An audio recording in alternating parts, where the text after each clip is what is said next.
नमस्ते। आज के इस गहरे विश्लेषण में सीधे विषय पर आते हैं। आज हम आधुनिक राजनीतिक प्रचार यानी पॉलिटिकल मैसेजिंग के पीछे छिपे उस मनोवैज्ञानिक ढांचे को डीकोड करने वाले हैं, जिसे अक्सर हम अपनी भागदौड़ भरी जिंदगी में नजरअंदाज कर देते हैं।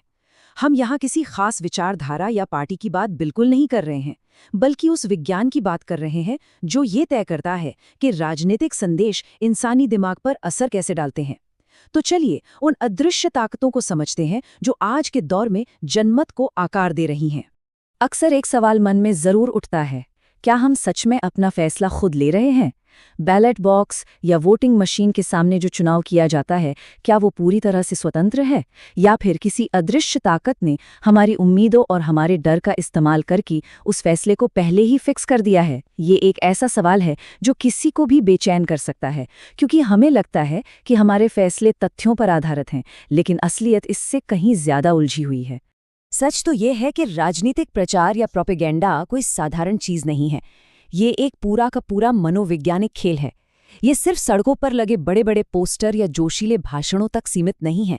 ये बहुत ही बारीकी से बुना गया एक मेंटल गेम है। इसका सीधा सा मकसद होता है लोगों को इस तरह से प्रभावित करना कि उन्हें भनक तक न लगे कि उनके विचारों को किसी खास दिशा में मोड़ा जा रहा है। ये सीधे हमारी सोच को हैक करने का एक तरीका है।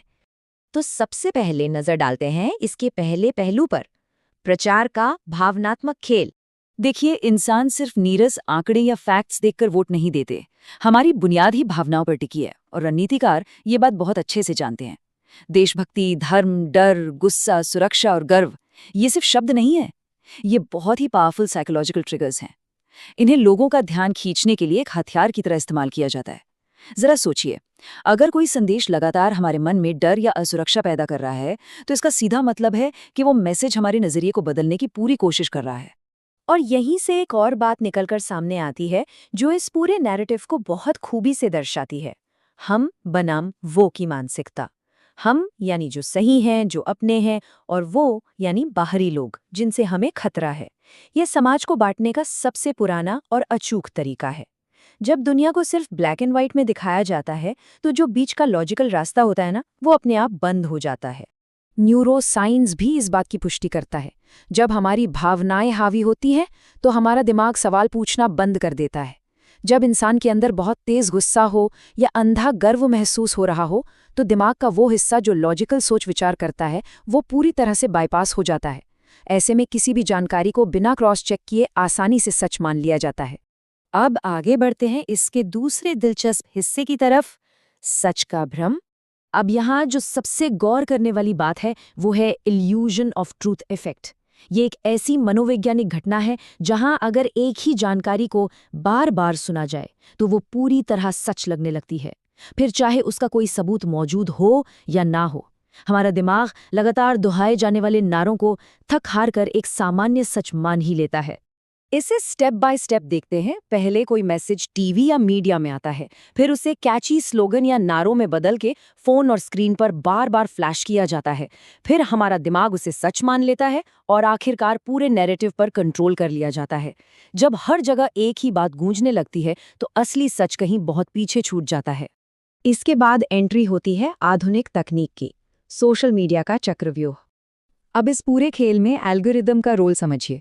हमें क्या लगता है कि हम सोशल मीडिया पर सूचना, सच और सार्थक बहस देख रहे हैं, लेकिन पीछे बैठा एल्गोरिदम असल में क्या पुश कर रहा है?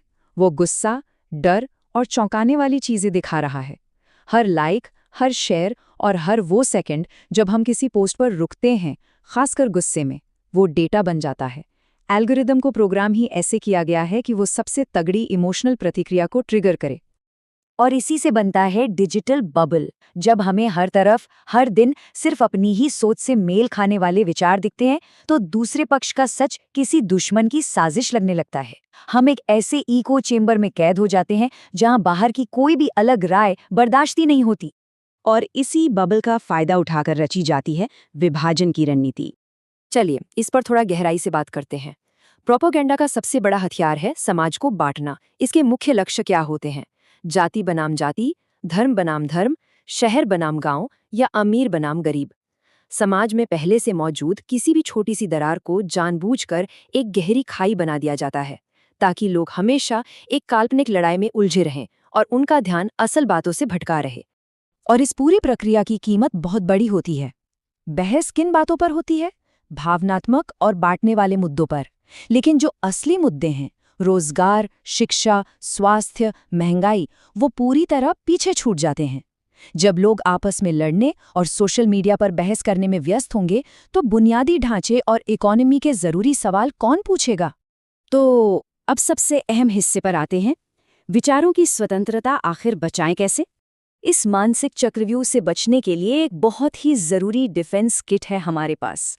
सबसे पहली बात, हमें ये समझना होगा कि फॉरवर्ड किए गए मैसेज हमेशा फैक्ट्स नहीं होते।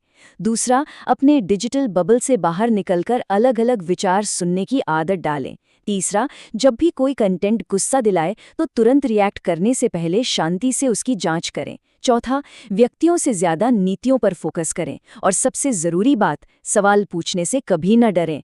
लोकतंत्र में सवाल पूछना कोई देशद्रोह नहीं है, बल्कि ये एक जागरूक नागरिक होने की सबसे बड़ी पहचान है। इस बात को हमेशा याद रखना चाहिए। जब नागरिक सोचना बंद कर देते हैं, तब प्रोपेगेंडा जीत जाता है। ये राजनीतिक अभियान सिर्फ वोटों के लिए नहीं लड़े जा रहे हैं, ये लोगों के दिमाग पर कंट्रोल करने की लड़ाई है।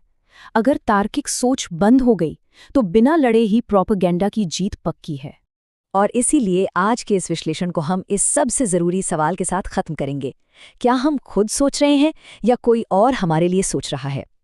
अगली बार जब भी कोई वायरल पोस्ट सामने आए या कोई जोशीला भाषण सुनाई दे, तो बस एक पल रुककर ये ज़रूर सोचेगा कि क्या ये विचार सच में मेरे अपने हैं?